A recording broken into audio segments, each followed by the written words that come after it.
Be honest with me for a second. Have you actually sat down and figured out when you are going to take your CPP? Not like, oh, I will deal with it later. I mean, actually planned it out. Because here's what most people do.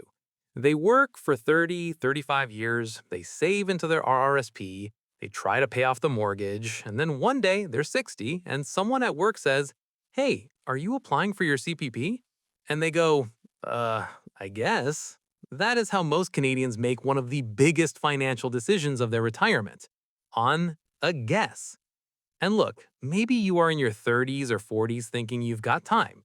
Or maybe you're 55 and it's suddenly real. Either way, this decision, 60, 65, or 70, could mean the difference between spending your best years doing what you love or sitting on a pile of money you're too tired to spend. I read a book recently that completely changed how I think about this.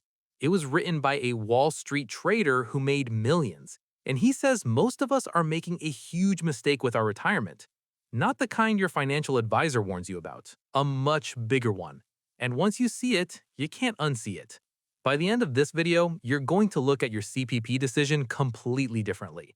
And in Chapter 6, I'm going to show you a Canadian strategy that this author never even thought of because he's American and he doesn't know about the tools we have up here. Hey, I'm Jay from the Maple Finance, and today we're going deep on the one retirement decision that every single Canadian has to make, but almost nobody talks about properly. Here's what you're going to walk away with today. Number 1, the real CPP math at 60, 65, and 70. Number 2, a philosophy from a millionaire trader that flips retirement planning upside down. Number 3, the 3 stages of retirement spending nobody warns you about. Number 4, a Canadian-specific strategy that lets you enjoy your best years and still max out your CPP. And number 5, a 5-step retirement fulfillment plan you can start building tonight. Quick thing before we get into it. This is not financial advice. Always do your own research. I'm just a guy who reads a lot of books and loves spreadsheets. Cool? Cool. One more thing. By Chapter 6, I'm going to show you a strategy that most financial advisors don't even bring up. It lets you take your CPP later for the bigger payouts, but still have cash in your pocket during the years you actually want to live it up. Stay with me on this one. Alright, let us get into the numbers, because before we can talk philosophy, you need to understand what is actually on the table. The CPP gives you 3 choices. Start at 60, 65, or 70, and the difference is massive. At age 65, the maximum CPP payment in 2026 is $1,433 a month. Sounds great, right? Here's the problem. The average Canadian actually gets about $831. That is a huge gap, and most people have no idea where they fall. Now, if you start at 60, your payment gets cut by 0.6% for every single month before your 65th birthday. That is 36% less, permanently, not temporarily. That reduction sticks with you for life. But if you wait until 70, you get 0.7% more for every month after 65. That adds up to 42% more than the standard amount. 42% on a payment you get every single month for the rest of your life. So here's the question everyone asks. If I take it early, I get less per month, but I get it for longer. If I wait, I get more per month, but I miss out on years of payments. When does the person who waited actually catch up? This is called the break-even age, and it is the key to this whole debate. If you take CPP at 60 instead of 65, the person who waited catches up around age 74. And if you compare 65 versus 70, the person who delayed breaks even around age 82. After that, the person who waited comes out ahead every single year. So let me show you what this looks like in real dollars. By age 80, the person who waited until 65 has collected more total CPP than the person who started at 60. And by age 85, the person who waited until 70 is pulling ahead of everyone. The math clearly says wait. But here's where it gets interesting, because I just showed you the math, and the math says wait as long as you can. So why did a hedge fund trader who's really good at math write an entire book saying that logic might be costing you the best years of your life? So let me introduce you to Bill Perkins. This guy is a former Wall Street energy trader. He made hundreds of millions of dollars. And then he wrote a book that basically says most people are saving their whole lives for a retirement they are too old to enjoy. The book is called Die with Zero. Here is his big idea. Every dollar you earn costs you something. It costs you time, hours of your life that you traded for that money. So if you die with money left over, you did not just leave behind cash, you left behind hours of your life that you never got to enjoy. That money represents experiences you never had. And he backs this up with a wild stat.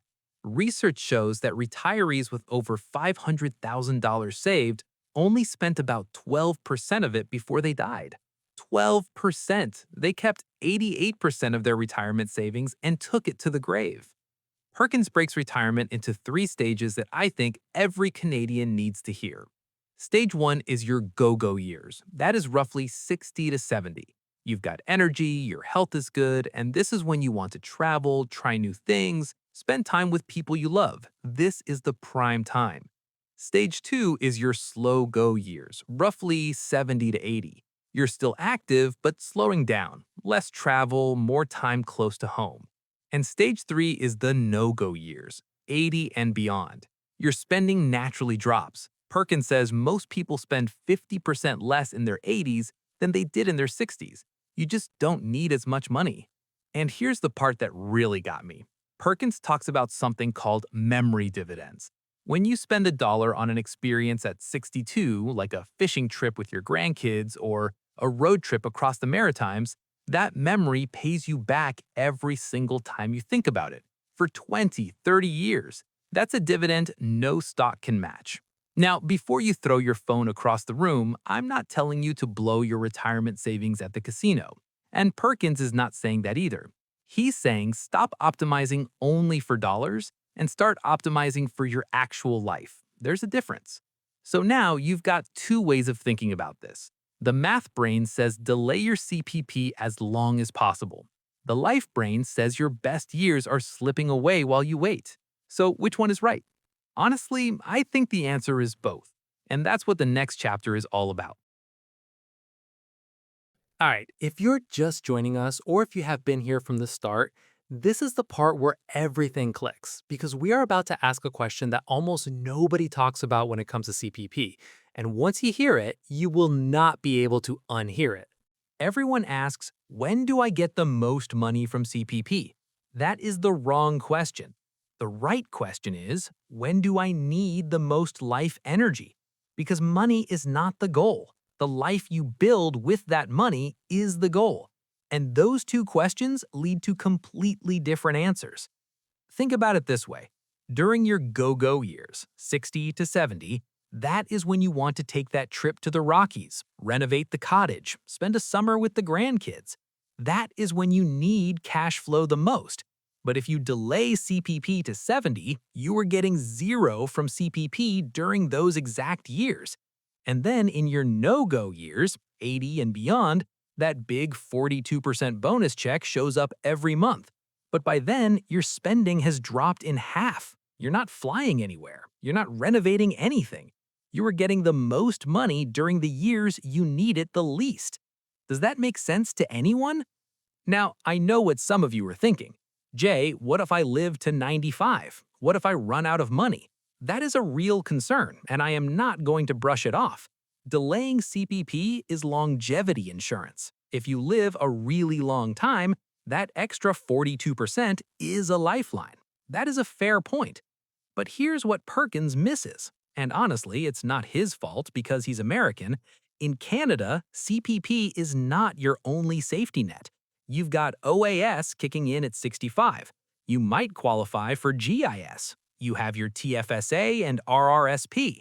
CPP is one tool in a very full toolbox, and that changes the math completely. And that brings us to the part I've been teasing since the beginning. There is a strategy that uses those Canadian tools to give you the best of both worlds, cash flow during your go-go years and the maximum CPP payout at 70. Let me show you how it works. This is what I call the RRSP Bridge strategy. And honestly, this is the part that makes being Canadian a superpower when it comes to retirement. The idea is simple. You use your RRSP to fund your go-go years from 60 to 70, while you delay your CPP to get that full 42% bonus at 70. Here is how it works. From 60 to 70, you draw down your RRSP. That gives you income to live on, to travel, to do all the things on your bucket list during your prime years. Meanwhile, your CPP is sitting there growing by 0.7% every single month. You are not collecting it, but it is getting bigger and bigger in the background. And here's the tax angle that makes this even smarter. Between 60 and 64, you probably do not have OAS yet because that does not start until 65, so your income is lower. That means your RRSP withdrawals during those years could be taxed at a much lower rate than if you pulled them out later when CPP and OAS are stacking on top. Plus, and this is the part most people miss, if you wait and pull RRSP money out after 65 when your CPP and OAS are already flowing, your total income could push you past $95,000. And that's the OAS clawback zone. The government starts taking back your old age security. That is literally free money disappearing because your income is too high in 1 year. And do not forget about your TFSA. While your RRSP is handling the bridge income, your TFSA is your tax-free spending account. That road trip to Tofino? Tax-free. Helping your kid with a down payment? Tax-free. Fixing up the cottage? Tax-free. This is where the die with zero philosophy actually lives in your Canadian plan. So let me put the whole picture together for you. From 60 to 70, your RRSP is the engine. It funds your life while CPP grows in the background. At 65, OAS kicks in and adds a floor. At 70, CPP turns on at the maximum amount. And your TFSA sits on top the whole time as your tax-free experience fund. That right there is the Canadian retirement income stack, and it's beautiful.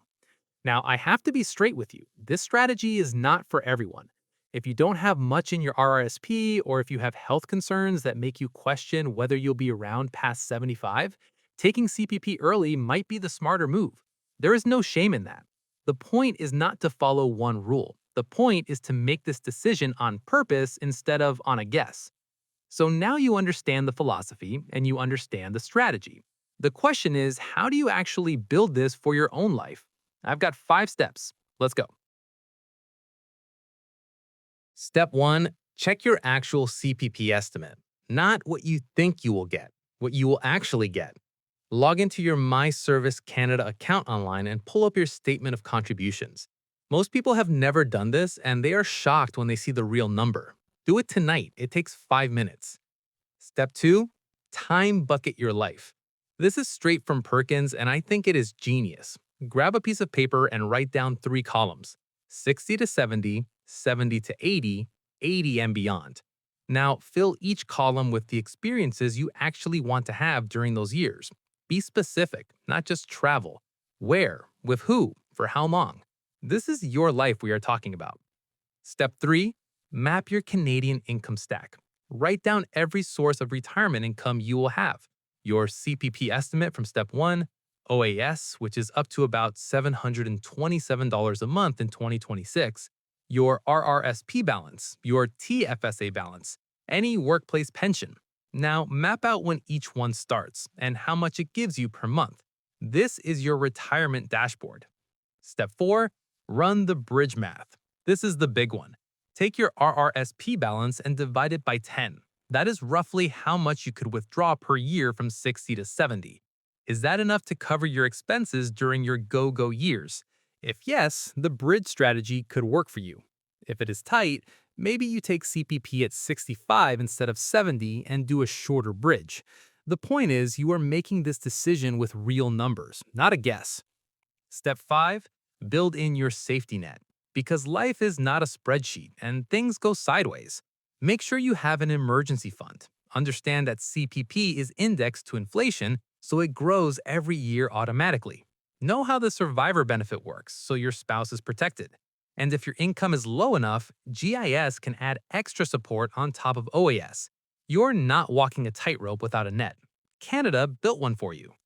Before we wrap up, 3 mistakes I see people make all the time.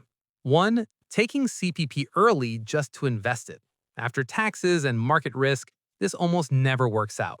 2. Forgetting the survivor benefit. If you die, your spouse gets a portion of your CPP. Delaying means that portion is bigger too. 3. Treating your RRSP like it is inflation protected. It is not. CPP is. That matters a lot over a 20 or 30-year retirement. That is your 5-step Canadian retirement fulfillment plan. Check your CPP, bucket your life, map your income, run the bridge math, build the safety net. You can start all 5 of these tonight. Seriously, tonight. So let me bring this back to where we started.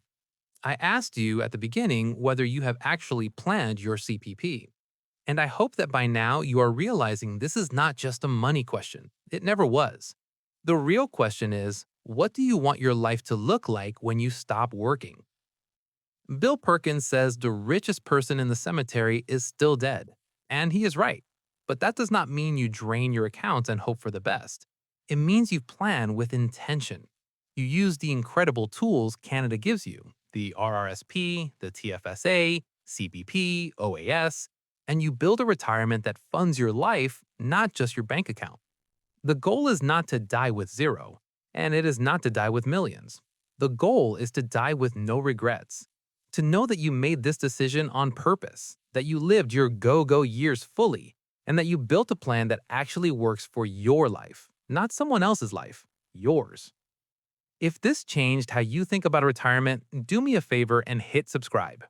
Every week, we break down Canadian finance strategies that actually help real people. And drop your age and your province in the comments. I want to know where you are on this journey. I read every single one. If you want to go deeper on the Smith maneuver and how to make your mortgage tax deductible, watch this one right here. And if you want to see the #1 investing strategy that works even better in Canada, it is right over here. I will see you in the next one.